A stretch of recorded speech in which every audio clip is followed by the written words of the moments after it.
नमस्कार मित्रों, मैं आज आप लोगों को सुशीला टकभौरे की आत्मकथा शिकंजे का दर्द, इसकी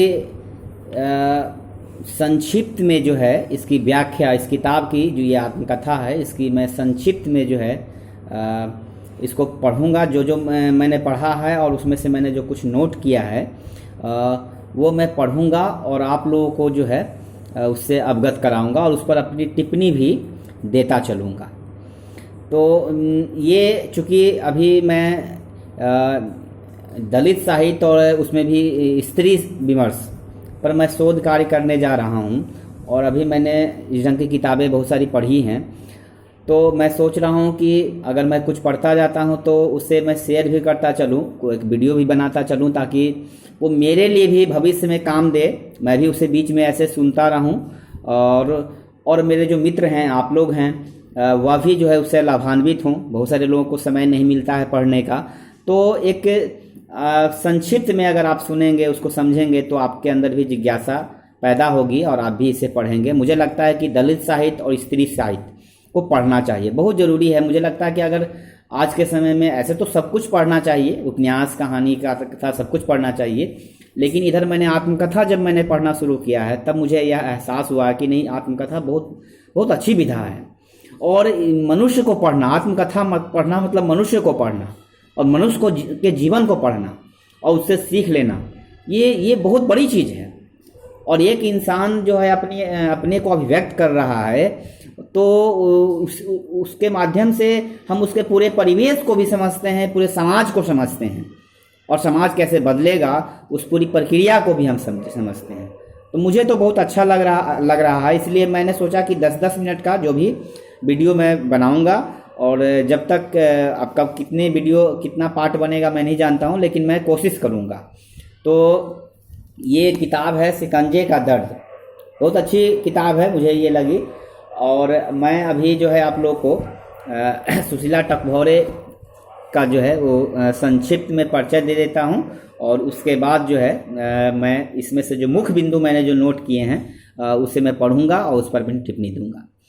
सुशीला टकभौरे जो है वो आप समझ लीजिए कि दलित साहित्य और उसमें भी दलित साहित्य में भी स्त्री विमर्श, दलित साहित्य के अंदर जो स्त्री विमर्श है उसके अंदर जो है वो उसके एक बड़े जो है अभिनेत्री हैं, हम कह सकते हैं, मतलब हमारे एक अच्छी साहित्यकार हैं। उनका जन्म जो है 4 मार्च 1954 को हुआ, ठीक है, बानपुरा में हुआ था, सिवनी मालवा होशंगाबाद मध्य प्रदेश के बानपुरा गांव में हुआ था इनका जन्म। शिक्षा इन्होंने एमए किया था और फिर पीएचडी भी किया, ठीक है, हिंदी से ही किया एमए और पीएचडी फिर किया उन्होंने। इनकी प्रकाशित कृतियां हैं स्वाति बूंद और खारे मोती, यह तुम भी जानो, तुमने उसे कब पहचाना, हमारे हिस्से का सूरज, ये सब काव्य संग्रह है। फिर हिंदी साहित्य के इतिहास में नारी, इस पर भी उन्होंने लेखन कार्य किया। भारतीय नारी समाज और साहित्य के ऐतिहासिक संदर्भों में विवरण है ये। और परिवर्तन जरूरी है, ये लेख संग्रह है, परिवर्तन जरूरी है। टूटता वहम, अनुभूति के घेरे, संघर्ष, ये इनका कहानी संग्रह है। नंगा सत्य, रंग और व्यंग, ये नाटक संग्रह है इनका, यानी कि नाटक लिखा है इन्होंने, कहानियां लिखी है उन्होंने और कविताएं लिखी है उन्होंने, यानी काव्य कविता के क्षेत्र में, कहानी के क्षेत्र में और नाटक के क्षेत्र में जो है इन्होंने कार्य किया है। इसके अलावा बहुत सारी पत्रिकाओं में लेखन कार्य करती रही हैं। और सबसे महत्वपूर्ण बात कि दलित आंदोलन, जो सक्रिय दलित आंदोलन है, केवल लेखन नहीं बल्कि जो सक्रिय राजनीति है दलित साहित्य की, है ना, उसमें भी ये पार्टिसिपेट करती रही हैं, दलित आंदोलनों में सक्रिय रही हैं और अम्बेडकरवादी एक ढंग से मूवमेंट से जुड़ी हुई रही हैं और स्त्री संघर्ष में भी वो शामिल रही हैं, स्त्री विमर्श में भी वो शामिल रही हैं। और इसके अलावा इनको बहुत सारे कई जो है पुरस्कार भी इनको दिया गया है। आप जैसे सावित्रीबाई फुले सम्मान इनको दिया गया था, वो जो रमणिका फाउंडेशन की तरफ से दिया जाता था। इसके अलावा मध्य प्रदेश के जो मुख्यमंत्री थे दिग्विजय सिंह, है ना, उनके जरिए जो है प्राथमिक दलित साहित्य अकादमी विशिष्ट सेवा सम्मान और सम्मान एवं पुरस्कार दिया गया था। विशिष्ट सेवा और सम्मान पुरस्कार माने साहित्य की सेवा के लिए इनको दिया गया था। और अभी जिंदा हैं और इनसे मेरी बात भी हुई है। बहुत अच्छी महिला हैं, बहुत प्रेम से बोलती हैं, बहुत अच्छी तरीके से बातचीत करती हैं और संघर्षों को समझती भी हैं। मैंने सोचा है कि मुझे जब समय मिलेगा और ये कोरोना काल कभी ख़त्म होगा, मेरे पास इतने पैसे होंगे तो मैं कभी जाऊंगा मध्य प्रदेश, या अभी तो महाराष्ट्र में रह रही हैं तो महाराष्ट्र में कभी मैं मिलूंगा इनसे और बहुत सारे प्रश्न भी मैं करूंगा इनसे। तो ये इनका संक्षिप्त परिचय था। अब मैंने जो नोट किया मुख्य बिंदु है ना, मैं उस पर अपनी बात रखना चाह रहा हूँ। मुख्य रूप से अभी इस वीडियो में इनका जो है इनकी भूमिका है, इस भूमिका के बारे में, इनकी भूमिका में जो क्या लिखा है उस पर मैं बात रख के इसे समाप्त करूंगा। तो ये भूमिका में लिखती हैं सबसे पहले शिकंजे का दर्द शीर्षक का नाम है इस आत्मकथा का। तो शिकंजा क्या है, इस पर जो है वो अपनी बात बताती है कि शिकंजा क्या है। वो लिखते हैं कि शिकंजा यानी पंजा जिसकी जकड़न में रहकर कुछ कर पाना कठिन हो। शिकंजा यानी कटघरा जिसमें कैद होकर उसके बाहर जाना कठिन हो।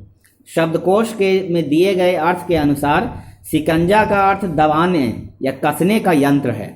शिकंजा का अर्थ एक प्रकार का प्राचीन यंत्र है जिसमें अपराधी को टांग कर कस दी जाती थी। शिकंजा वह यंत्र है जिसमें धुनकने के पहले रुई को कसा जाता है। शिकंजा का अर्थ कोल्हू भी होता है जिसमें वो तेल पेरा जाता था। पहले के ज़माने में कोल्हू होता था, तो कोल्हू भी शिकंजा का अर्थ होता था क्योंकि वो कस करके ही मैंने पेरा जाता था उसमें। तो ये शिकंजे का अर्थ है, मतलब कि दबाना, मतलब किसी चीज़ को दबाना। ये एक मशीन ऐसा है जो किसी चीज़ को दबाता है, शिकंजा।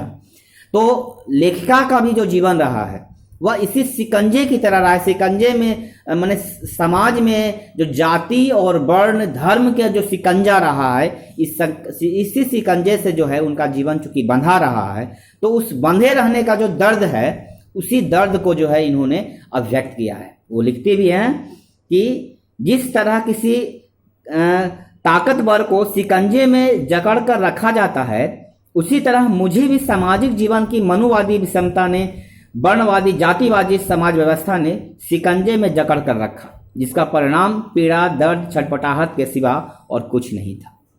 स्वाभाविक है, हमारे समाज में जाति एक सच्चाई है, तो इस जाति का दंश जो है लेखिका जो है वो झेलती है इस समाज में। आगे वे लिखती हैं भूमिका में ही सामना किया। मैंने अपने जीवन में अनेक समस्याओं का सामना किया है। पुरुष की अपेक्षा नारी अपने जीवन में अधिक समस्याओं का सामना करती है।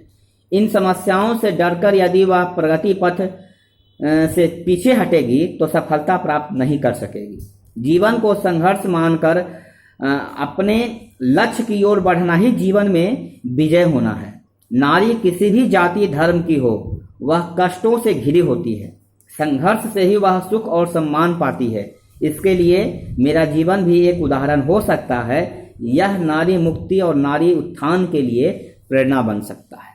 तो इस उद्देश्य से भी ये आत्मकथा लिख रही हैं। जो भी लेखिका आत्मकथा लिखते हैं उनका एक उद्देश्य होता है, और लेखिका भी बता रही है कि मेरा भी उद्देश्य यही है कि शिकंजे में चूंकि मेरा जीवन जकड़ा रहा, तो मैं अपने जीवन को अभिव्यक्त करना चाहती हूँ ताकि लोग मुझसे प्रेरणा लें।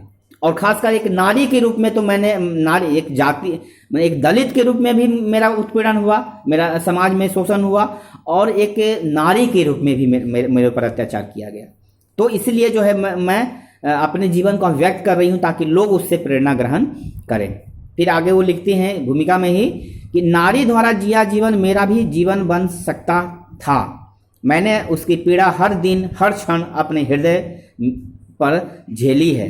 मन मस्तिष्क से उतनी ही वेदना सही है। मेरा दर्द उस शिक्षित सम्मानित दलित महिला का दर्द है जो पीएचडी प्राप्त कॉलेज की प्राध्यापिका होने के बाद भी जाति के रोजगार के नाम से जानी जाती है। मेरी आत्मकथा मेरी वेदना का दस्तावेज है। इस वेदना पीड़ा से छुटकारा तभी मिलेगा जब समाज की मानसिकता बदलेगी, जब पूरी समाज व्यवस्था बदलेगी। ये पीड़ा, ये दर्द जो है समाज में, वो कब मैंने उनका दर्द कब कम होगा, जब लेखिका कह रही है कि इस समाज से जाति व्यवस्था खत्म होगी। क्योंकि इस जाति व्यवस्था के कारण केवल लेखिका ही नहीं, बल्कि लेखिका जैसे ना जाने कितनी स्त्रियां जो है, जो दलित वर्ग से आती हैं, उनका इसी तरीके से है जो जीवन बीता है, और वो कितना ही जीवन बर्बाद हो गया, कितने ही जीवन ऐसे खत्म हो गए। और आज भी हमारे समाज में इस ढंग के जीवन मने हैं। ऐसे भी नारियां आपको दलित समाज में आज भी मिलेंगे हमारे समाज में। तो कह रहे हैं कि मेरा जीवन भी वैसा ही बन जाता यदि मैंने संघर्ष नहीं किया होता, लेकिन मैंने अपने जीवन में पग पग पर संघर्ष किया, इसीलिए आज मैं इस मुकाम तक पहुंची हूं। लेकिन इस मुकाम पर पहुंचकर भी, मैंने कॉलेज की प्राध्यापिका होकर भी जो है, मुझे फिर भी जाति का दंश जो है वो झेलना पड़ा है किसी न किसी रूप में। अब किस किस रूप में झेलना पड़ा है, कैसे कैसे जीवन चला है, मैं आगे जब पढ़ूंगा तो उस पर मैं अपनी बात रखूंगा। नमस्कार।